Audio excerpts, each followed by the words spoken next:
Meditation और परसों meditation के लिए जो जा रहे हैं, ये आचार संहिता का बिल्कुल स्पष्ट उल्लंघन है। ये हमने चुनाव आयोग को अवगत कराया है। 1 तारीख के बाद वो कहीं भी जाएं मेडिटेशन के लिए, और 4 तारीख के बाद तो परमानेंट मेडिटेशन होगा उनको, क्योंकि वो निवर्तमान प्रधानमंत्री नरेंद्र मोदी 30 मई से 1 जून तक तमिलनाडु के दौरे पर रहने वाले हैं। आज उनके चुनाव प्रचार का आखिरी दिन था। इतने दिनों से लोकसभा चुनाव को लेकर पक्ष विपक्ष एक दूसरे पर लगातार आरोप प्रत्यारोप मढ़ रहा है, लेकिन इस बीच लोकसभा चुनाव से हटकर तमिलनाडु के कन्याकुमारी जाना और विवेकानंद रॉक मेमोरियल पर मेडिटेशन करना पीएम का एक कहीं न कहीं चर्चा का केंद्र बन गया है। पीएम ने जैसे ही घोषणा की कि वो बीजेपी के लोकसभा चुनाव अभियान की समाप्ति के बाद ध्यान करेंगे, तो पूरा का पूरा विपक्ष एक तरफ आ गया और इसके विरोध में सवाल उठाने लगा। दरअसल पीएम मोदी के मेडिटेशन लाइव प्रसारण को लेकर यहाँ सवाल बरपा हुआ है। बंगाल की मुख्यमंत्री ममता बनर्जी ने कहा है कि कोई भी वहां जा सकता और ध्यान कर सकता है, लेकिन क्या कोई ध्यान करते समय कैमरा लगाता है? मुझे दुख हो रहा है, स्वामी विवेकानंद वहां ध्यान करते थे और अब पीएम वहां जाकर ध्यान करेंगे। अगर वो भगवान है तो वहाँ ध्यान क्यों करेंगे? दूसरे लोग उनके लिए ध्यान करेंगे ना। যদি আমি ভুল হই আগে থেকে বলে দিলাম, সত্যি আমার ইনফরমেশন নেই। বলেছেন উনি তো সব দেবতার রাজা, তা আমি বলি হতেই পারে ভাই। কেউ বলেছে জগন্নাথ দেব ওনার ভক্ত ছিলেন, তাই বললাম খুব ভালো কথা। সবাই দেবদেবতারা যদি ওনার ভক্ত হয়, তাহলে যে দেবতা হয় তার তো রাজনীতি করার শোভা পায় না, তার তো অতিহিংসা ছড়ানোর শোভা পায় না, দাঙ্গা করার শোভা পায় না। তার জন্য একটা মন্দির করে দিচ্ছি, আপনি বসুন, আপনাকে নকুলদানা দেবো, বাতাসা দেবো, তুলসী পাতা দেবো, বেল পাতা দেবো। আমার দুঃখ হয় ওটা ঋষি অরবিন্দ তৈরি করেছিলেন এবং ওটা সমুদ্রের উপরে তৈরি একটা ভালো জায়গা, মানুষ বেড়াতে যায়। স্বামী বিবেকানন্দ খুব ভালোবাসতেন সেই জায়গাটায় গিয়ে উনি ধ্যান করবেন।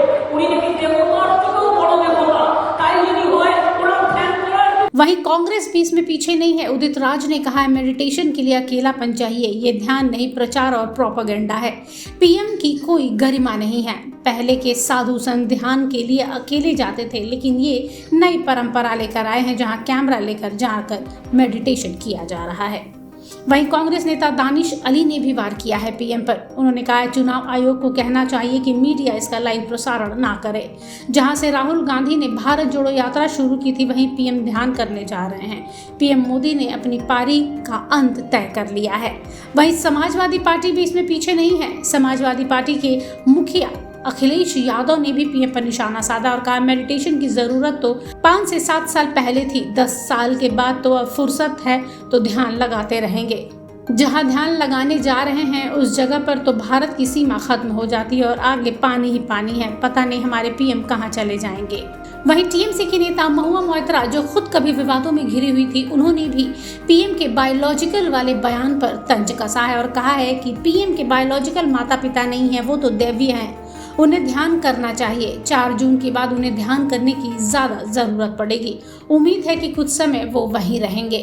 वहीं कपिल सिब्बल ने भी पीएम पर तंज कसाया और कहा है कि पीएम मोदी विवेक का मतलब जानते हैं तो उन्हें जाना चाहिए। वो विवेक से मीलों दूर हैं। अगर उन्हें अपना पाप धोना है तो ठीक है। ये एक राजनीतिक साजिश लगती है। वो वोट, जिहाद, मंगलसूत्र की बात करते हैं जो कि विवेक के बारे में नहीं जानते। बता दें कि मसले को लेकर कांग्रेस प्रतिनिधि मंडल ने भी निर्वाचन आयोग से शिकायत की है कि कांग्रेस के नेता और वरिष्ठ अधिवक्ता अभिषेक मनु सिंघवी ने इसकी जानकारी दी। उन्होंने कहा है कि 48 घंटे के साइलेंट पीरियड के दौरान किसी को भी प्रत्यक्ष या अप्रत्यक्ष रूप से प्रचार करने की अनुमति नहीं दी जानी चाहिए। उन्होंने कहा कि पीएम के मौन व्रत की घोषणा करना प्रचार या खुद को प्रसारित करने का तरीका है और ये आदर्श आचार संहिता का उल्लंघन है। तो प्रधानमंत्री जी से क्या लेना देना? ये इनसिक्योरिटीज है। इन लोगों को पता है कि भैया डर रहे हैं, हार रहे हैं, उस बात का डर है इनको। इनको पता है कि जब प्रधानमंत्री जाते हैं, पहली बार तो देश में एक ऐसे प्रधानमंत्री आए जिन्होंने सनातन पर ना से पूर्ण विश्वास जताया बल्कि खुलकर उसका पालन भी किया। ये तो वही लोग हैं ना जो सनातन को बीमारी बताने वाले लोगों में से हैं। ये वही लोग हैं जो सनातन को खत्म करना चाहते हैं। क्या बोलते हैं राहुल जी? शक्ति का विनाश होना चाहिए। वहीं जब मेरे प्रधानमंत्री उसकी आराधना करते हैं तो ये बात इनको चुभती है, इनको बर्दाश्त नहीं हो रहा कि एक देश का प्रधानमंत्री ऐसा कैसे। बहरहाल अब देखना है कि चुनाव आयोग इस पर क्या फैसला लेता है। ब्यूरो रिपोर्ट, सूत्रकार समाचार। हमारा यह वीडियो अच्छा लगा तो इसे लाइक करें, शेयर करें और हाँ, सब्सक्राइब करना ना भूलें।